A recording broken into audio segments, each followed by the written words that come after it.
Hey guys, welcome back to another wonderful episode of No Casuals. I am Aiden and I'm here with, You're with Luke. I'm excited to record with you, bro. and look, dude, we got to run through this because there is just so much that has happened in the world of mixed martial arts in the last week and a half. It's kind of unbelievable. It's unbelievable. It's been But a big week. it's been a big freaking week from fight announcements to TED's talks to UFC 310 to UFC Tampa. I mean, we are all over the place today.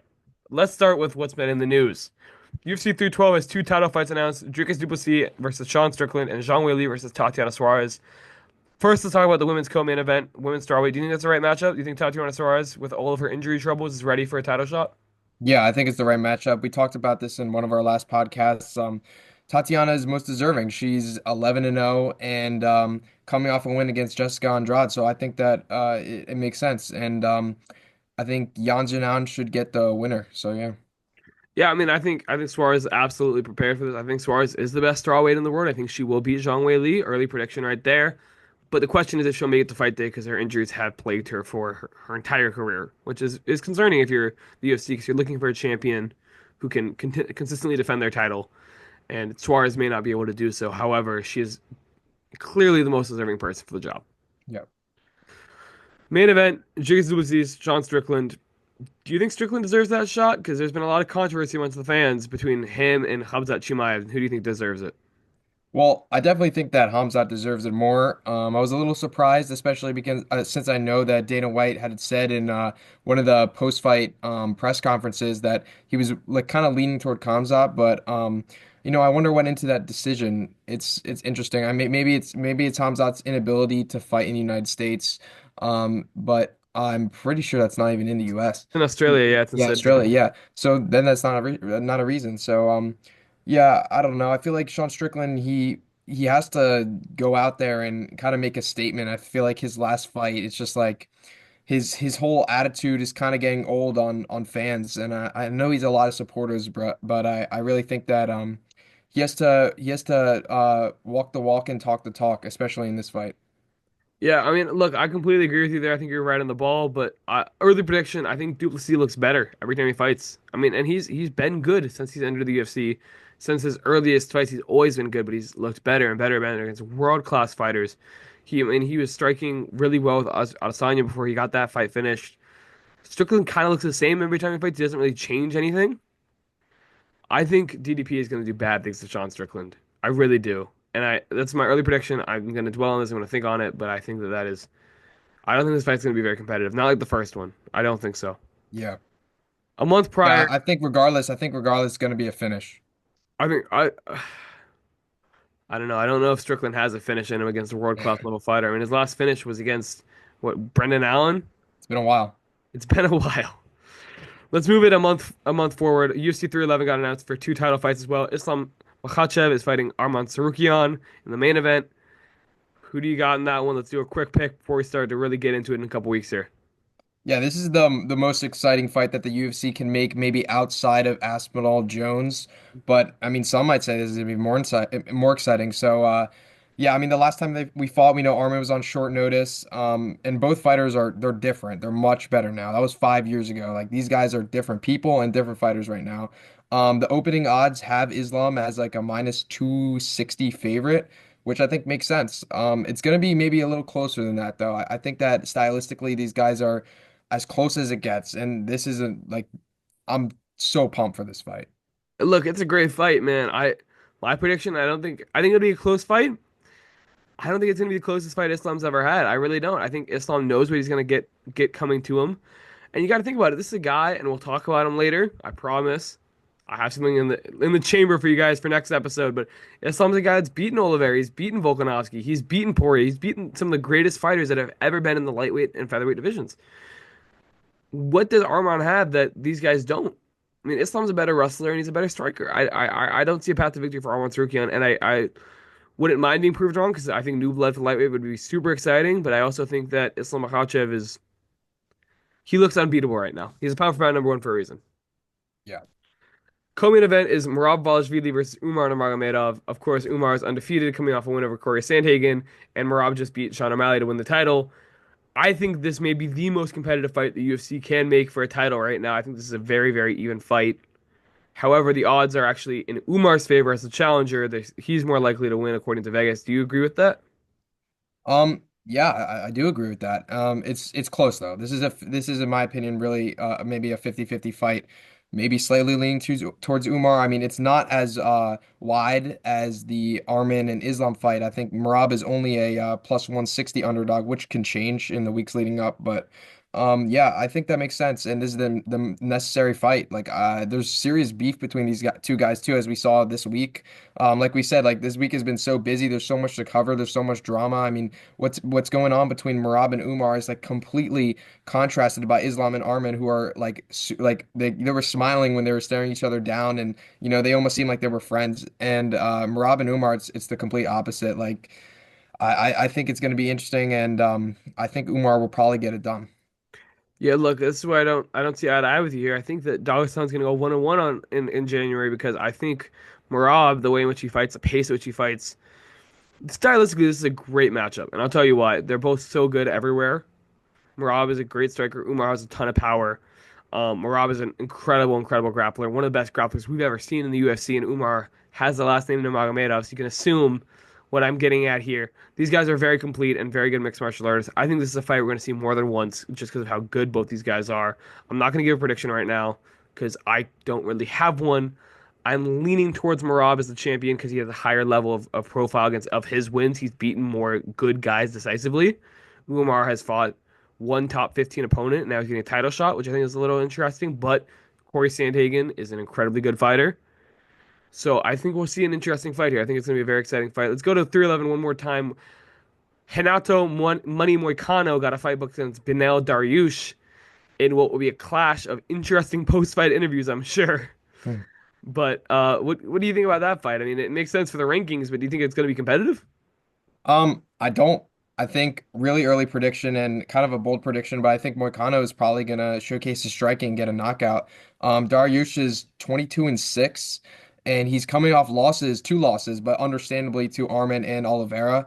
And Moicano kind of has a different kind of hype behind him. He's coming off 4-fight win streak and beating maybe a guy that people kind of counted him out against. So I think that he's gonna get it done, KO. Look, here's the thing. I think Dariush is not the guy he once was. I think that's evident based on his last, not even the last two fights, but the fights he was winning. The fight he won against Mateus Gamrot, he did not look like himself, despite the fact that he won a fight against a very game opponent. But Moicano, if you look at his time in featherweight, especially, he was kind of fraudulent. He really was, and I'm glad he's putting it together. He seems like a really good guy. He's a really interesting character, and he's great for the UFC. But truthfully, I think both of these guys have a lot of question marks around them, and I'm not going to actually make a prediction right now because I think both of them, we see a guy that's aging and not as good as he once was, so we don't know how much he has left in the tank against a guy who historically has been very inconsistent. And he's starting to put it together, but I think a win here makes Moicano a title contender in a way that he hasn't been in a long time. Whereas a win here for Dariush turns back the clock a little bit, shows him that he can still hang with the top guys, and maybe he'll get a rematch against a guy like Oliveira. We'll see. I'm not gonna give a prediction yet. I'm gonna save that for January. But I think there's too many question marks here for me to make an educated guess right now before I really look into both these fighters in their last fights. Because right in both of Dariush's last fights got finished in the first round. So Yeah, we don't have a lot to go off there. we don't. Let's talk about UFC Seattle, officially confirmed. John Silva is fighting on that card against Melsik Bagdasaryan. How about that pronunciation? Yeah, I Um, knew I was going into it, looking at the script. I was like, oh man, Bagdasaryan, man, Melsik Agdasarian. Bagdasaryan. I had to copy and paste that into the document. I couldn't. Mhm. I couldn't type it, but I can pronounce it. Bagdasaryan. Bagdasaryan's undefeated in the UFC. John Silva is also undefeated in the UFC. This is a good prospect matchup. Who do you got in this one? Um, I'm gonna go with Silva. I mean, he's coming off an amazing TKO against Drew Dober. That was a fight of the night performance, I'm pretty sure. So, I mean, I don't know too much about Bagdasarian. I hope I'm getting that right, but Got it. You I got it. just based off what I know against about Silva, I think he's gonna get it done. But yeah, I don't know. Yeah, look, I'm in alignment with you there, man. Bagdasaryan is he's legit. He's good. But John Silva, I mean, doing what he did to Drew Dober is incredible. And I would have liked to see him against ranked opposition. Featherweight is an absolute wasp's nest right now in the bottom half of the top 15. It's all killers. So I think that Silva getting an unranked guy is not unreasonable. But yeah, I would edge Silva here. No Diddy, but let's talk about one more fight, a really underrated prospect matchup, in my opinion. A fight that not a lot of people are talking about, that I think a lot of people should be. William Gomis is coming off of a big upset win at UFC Paris against the undefeated prospect from California, Hyder Emil, who got I think, a 50-second knockout in his last performance. I'm not even gonna wager a prediction here because there's a lot of variables and these guys are prospects, so I don't wanna, make a big prediction. This isn't a title fight or anything near it. But I just want to make note of that fight. Do you have any notes on that fight, or who you think's going to win? We got two very different types of strikers going against each other here, and what should be a very exciting bout. Yeah, I'm not too sure. I know that Mule is undefeated, and that's about it. I think that in this area, I'm a casual. I have to hate to admit it. I get that, man. I'm rooting for Emilio, man. He's from my part of California where I came up, so I'm Yeah. gonna root for him. But I think this is a very good fight. I'm excited for it. Let's move on to our UFC 310 recap. We don't have too much to go over. I mean, we have a lot to go over, but we have a lot planned for today. We'll see if we get to it all. I feel like a George School history teacher. I got a jam-packed agenda and I got to fill it up. You know what I'm saying? But let's talk about the judging because there were some really close fights on the card, and I think the judges got it wrong pretty consistently. Obviously, the most flagrant example was Cyril Gane fought Alexander Volkov, and Gane got the win there. Do you think Gane should have won that fight? No, Gon didn't win the fight. I think Volkov won the last two rounds, and across the board, that's a pretty decisive opinion that everyone has. I mean, even Dana. I mean, to see Gon's reaction, like you know that this is a poor decision when the person who wins the fight isn't claiming that victory, but he started to walk out of the octagon. I don't know if you caught that, but like they had to drag him back in for the post-fight interview. Like this guy, either he didn't understand he won, or he understood and he just didn't want to accept it. Because I think the type of person that he is he wants to get a win that he feels proud of, you know. So I hope they make this right. I feel like maybe an immediate rematch, but I don't know if that's going to happen. I don't know how they proceed here, but seeing how even Dana agrees that this isn't, some poor judging. Yeah, look, and I agree with you there. I mean, Sirgan, he's universally respected and beloved by his peers and by his opponents. I think this is a matter of respect. I think he just saw that he did not win that fight and didn't want to accept it. I think he understood what was going on there. Um, there's not too much to say about that. It's unfortunate for both parties. I have the fights booked a little differently. However, we'll see that later in the episode if we can get to it for the next sub segment. Aljamain Sterling, Movsar Evloev. This fight was admittedly much closer in my opinion. Yeah. Do you think Aljamain won that fight, or do you think Evloev won it? No, I think Evlov won it, and this was an amazing fight. I mean, stylistically, this was some beautiful. I mean, it's one of those fights when you're watching it and you're like, wow, like I'm really witnessing some of the highest of levels, in this sport. But I think Evlov won, and I don't think this is as of like this isn't a mistake in the judging area. I feel like at least on verdict, seeing what the global people thought, I think that it's mostly an agreement that Evlov won. There might be a small argument. I have a feeling that you might have that argument. Yeah, you feel right because I think Aljamain did win that fight. I think that truthfully, it comes down to the third round, right? The first two rounds are very clear, 1-1. Yeah, And the last 45 seconds, 30 seconds were clearly Evloev's, right? Which swayed the judges. And I understand this that because they have the recency bias. It makes sense. However, if you look at the round as a whole, who had more dominant positions, who was landing more damage, I think Aljamain Sterling did that in the third round. And I think it was such a close fight that I'm not going to call it a robbery. I was very emotional after the fight. Aljamain's a great fighter, a guy I'm a huge fan of. So I was very emotional. I was very frustrated for him. Truthfully, I think the fight was as close as one can be. Um, both fighters deserved a win, if that's even possible. I'd like to see them both fight up. I don't think they both will. I think Aljamain, if he does continue to fight, he's hinted at retiring. But if he does continue to fight, he may fight down. I have him drawn up as fighting down. I'm not going to say who yet. Um, but yeah, I think that it's unfortunate to see a fight that's that competitive go one way or the other. You almost want to draw. But it was an incredible fight. Both fighters deserve all of the roses that they're getting. They're both getting lots of praise, and I think for Aljamain especially, it's been a long time coming. Because yeah, in my opinion, one of the greatest bantamweights to ever do it, and he is oft lauded by his his UFC supporters because of the way in which he won and his split decisions and he's boring. But I think he showed that he's not a boring fighter. He just needs a good dance partner, and Evloev obliged. So credit to both those fighters. It was a great show. Yep. One more fight that was very close. Randy Brown fought Brian Battle. How'd you score that fight? So I scored it for Brown winning the first and the third. What did you do? I did the same thing, but the Yeah. third round was like the Evloev fight. I understand seeing it the other direction. Yeah, I completely agree. But I think also personally, I kind of wanted, maybe I edged Brown out, just because, he's facing Battle, who he wasn't too impressive. Like I thought Brown, especially the fact that he's fighting someone who, was 4 pounds heavier than him, but by now is probably significantly more. I would say probably 6 to 8 pounds, maybe more, heavier than him. And I know you can't really use that and factor that in, but that's some sort of disadvantage. And I thought that that's a separate point, whatever. This might not have to do with the judging, but yeah, I had him winning the first and third. I saw it coming that Battle was gonna win. Yeah, look, and it's hard to score a round like that when Brown is clearly getting the better of the striking exchanges in the third round and he's doing more damage, and damage should trump everything. Yeah. Um, but when the other person has 3, 4 minutes of control in the clinch, clearly the bigger guy, what are you really gonna do as a judge? You can't really, how do you score that, right? Because one person's clearly the more dominant fighter in battle, but one person is doing more damage in Brown.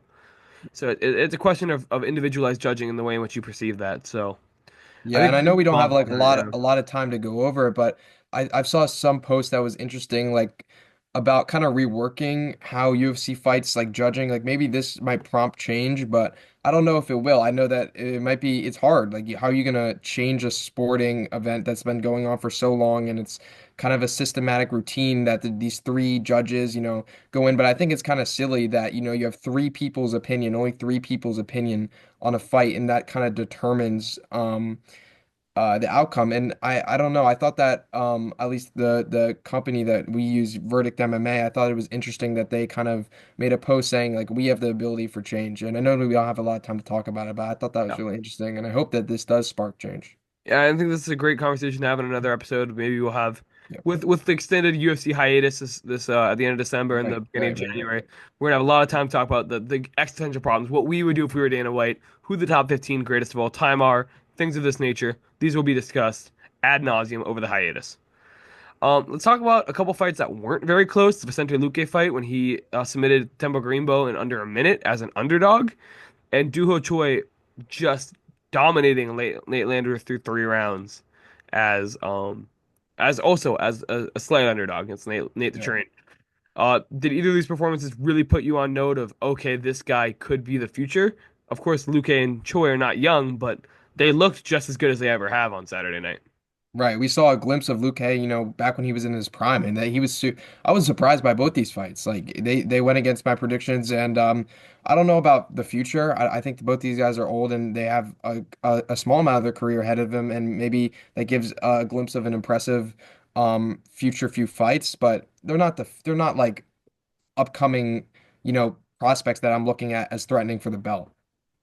Yeah, I think we'll talk about that a little bit. I think Choi is very different than Luque in the sense of where they should be fighting next. Because Luque is, of course, already ranked, but no, he's not a spring chicken. Choi has never been ranked, but he's a little bit young. He's a good bit younger because he came into the UFC at a very young age. So Hmm. we'll see what happens there. Let's talk about the co-main event: Shavkat Rakhmonov versus Ian Gary, sort of a beater be at Bivol kind of deal, where one fighter took the other's finish streak away and the other one took the undefeated record away.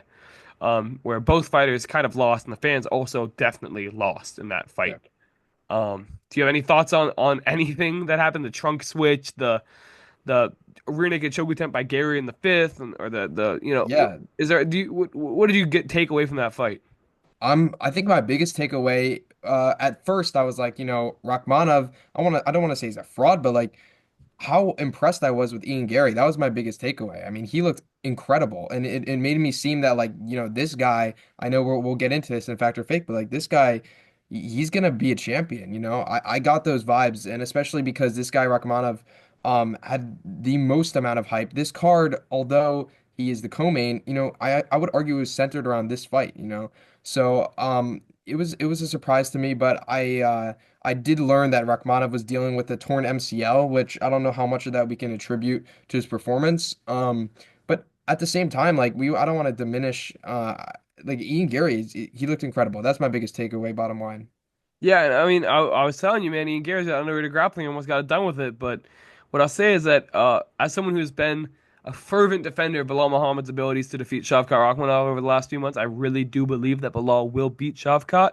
Yeah. This reaffirmed me a lot because Shavkat showed the holes that we knew he had that we hadn't seen yet. Because there is no such thing as a perfect fighter. There never has been. There never will be. Shavkat's holes got shown by Ian Gary on a real threatening level and a very promising level if you're the champion, Bilal Muhammad. And man, how close was Ian to almost getting him? I mean, Rachmanov is tough. Like he didn't Yeah. tap, but like Yeah. that was close. It was close. It was a very close fight, and I think both fighters should, take their hats off a little bit, not because they put on a very good fight, because they didn't, but because they showed that how high level they both are. We know that these guys will be good. Yep. Let's go to Fact or Fake really quickly. Let's talk about the main event of Saturday night's fights. Alexander Pantoja fought Kaya Sakura in a pretty quick fight that wasn't very competitive at all. I wonder who predicted that. Everybody predicted that. Should Alexander Pantoja be ranked in the top five at this point, or do you think he should still be hanging out in the bottom of the top 10? No, I think he should be in the top five, just at number five. Currently he's below Leon Edwards and Alexander Volkanovski. This guy is not disrespected, but it's just like I don't see that. I don't see him above Islam Jones, Alex, or Ilya, but I don't see him above guys that he is right now. I think just above Bilal. This guy just won the belt. But Pantoja, he's defended the belt 3 times and he looked incredible. So if we're really like using the pound for pound as I think we are, is like measuring how good someone is like currently, because you got John Jones kind of controversially according to Dana moving down a little bit, but no, the pound for pound is a current status, and I think Pantoja he's number five at least. I don't see eye to eye with you here. I think Pantoja is an incredible fighter. He's really good. And the fact is, the top of the UFC right now is very good. There's so much talent in the UFC right now. But here's the thing: I'm gonna start naming names, and you tell me if you think right now Pantoja would beat them in a pound for pound match. Well, I'm sure we'll run through this later when we do our own top 15 pound for pound lists. Yeah, But let's start with number one, Islam. Islam should be ranked higher than Pantoja, right? yeah, We're in alignment there. Jones, yep, Politan, yep, Ilya. yes, Here are two names that I came up with when I was thinking about this that I'd put above Alexandre. And you might disagree with me here, but I think Bilal should be above him. oh, agree. Bilal is on an incredible win streak right now, and he just whooped the champion Leon Edwards. He's beaten everybody they put in front of him since he fought Leon Edwards last time. But then again, you can go into this and say, well, Pantoja cleared out the division. He has no one left to face. They had to bring in someone from a whole different a They shouldn't have sporting done that. They organization. shouldn't have done that. We saw that Saturday night. They shouldn't have done that. What they Yeah, should have but done is they should have given him a true contender. We'll talk about this on the next up segment. Kai Kara France should have fought Pantoja. There's no way around yep, that. 100%. And that's the next Kai matchup. Sakura had no business being in there on Yep. Saturday. None. And we saw that. I'd also go Dricus Duplessis. Just submitted Israel Adesanya, beat Sean Strickland, knocked out Robert Whitaker in the first round. I'd put him against above Pantoja too. I'd put Pantoja right there at number seven. Number seven. I'd I put him see above six or Leon. I'd five. put I him see against five or Volk. six. I see five or six. But I think DDP and Bilal are both better. Right now, right this second. Despite the fact that Pantoja has more title defenses, he has defense against Steve Erceg. Hmm. Steve Erceg or Israel Adesanya. That's, what I'm saying? Yeah, Let's move on. Shavkat Rakhmonov, do we think we'll see him against Ian Gary again in the future, maybe for a title next time? 100%. I That's see. Look, it. I, Fact. I agree with you. That's a fact. That's a fact, man. These guys are so good and they're so young in their careers. I mean, Shavkat's 30, but he's young in his career, because of his activity. And Ian Gary is I don't know how old is Ian Gary? Do you know? He's not young, but he's not old either. I think he's 32. Yeah, he's entering his prime. However, Let me he see. Let me fact check yeah, myself. let's fact check this on air. While I talk a little bit. Yeah, these He's guys are oh, both oh, whoa, whoa, whoa, whoa. He's 27. 27. Yeah, goodness. What a young guy, man. Yep. I'm getting there. But yeah, I mean we've got two guys that are young in their careers, not too many fights under their belts, fighting for a title eliminator. I think Bilal, has a lot more miles than both of them do. When he's done, I don't think he's gonna lose again at welterweight for a while. I really don't. I don't think anyone beats Bilal.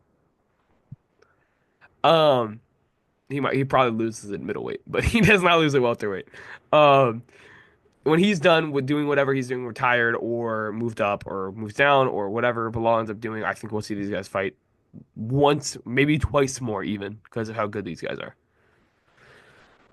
Next factor fake, Anthony Smith had a really interesting performance Saturday night. Is he done? Should he retire? Should he call it? I'm going to disagree with the CEO here, and I'm going to say that he shouldn't retire. I mean, in retrospect, he's only 36. Like you could say, like that's an age where you kind of start to consider it.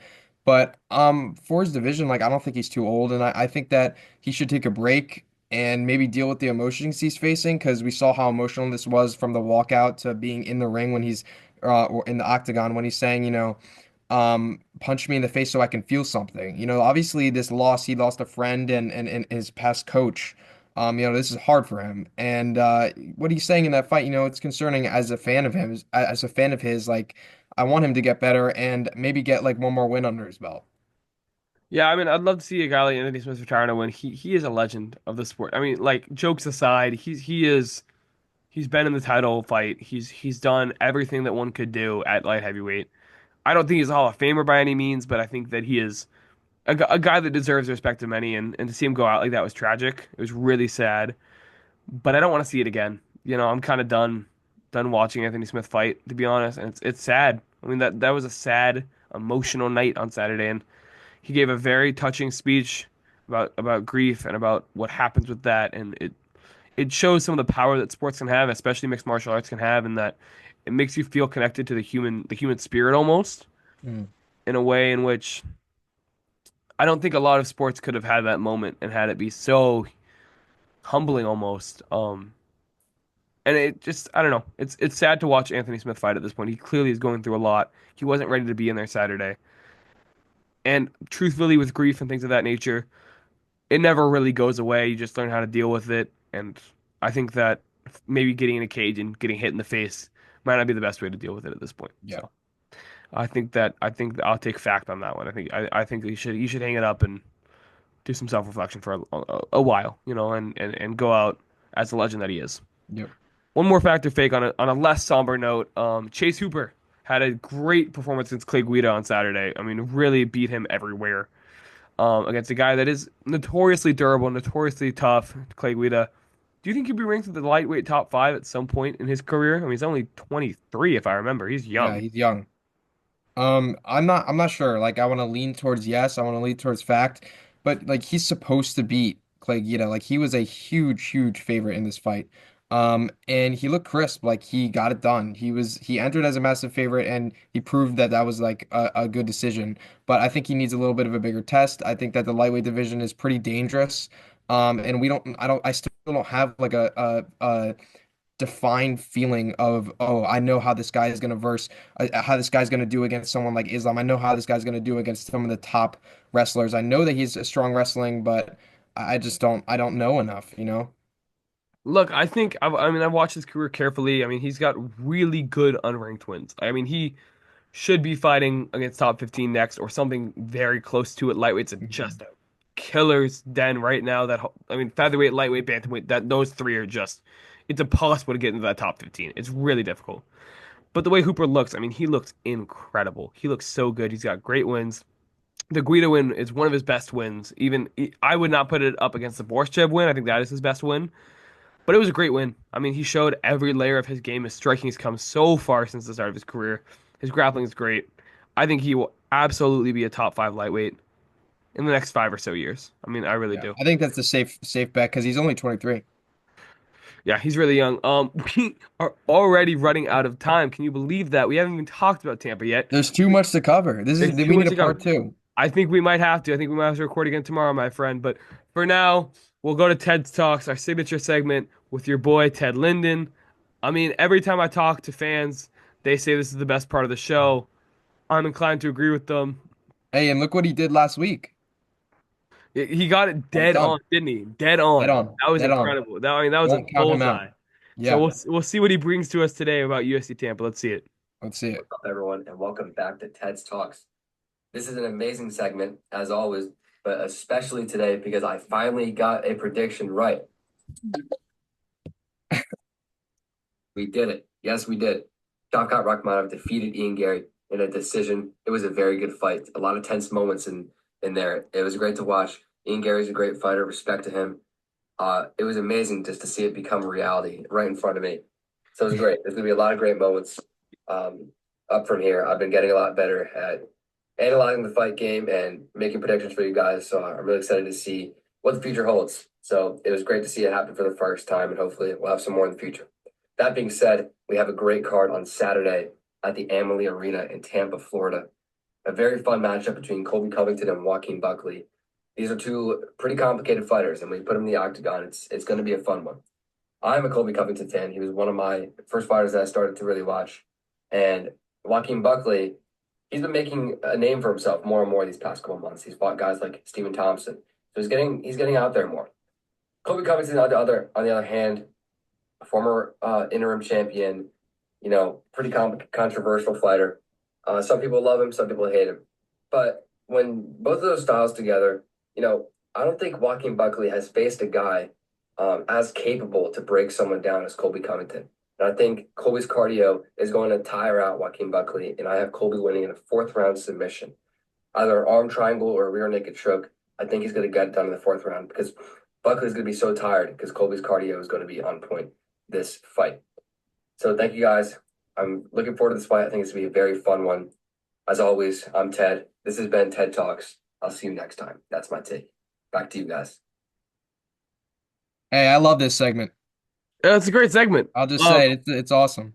He's just, I think a broken clock is right twice a day, and I think that clock was right last week. I don't think it's right this week though, because Hey, I think we might have. I think we made it. I think we've done something incredible in broadcast. I think we were the first people to ever find a Colby Covington fan.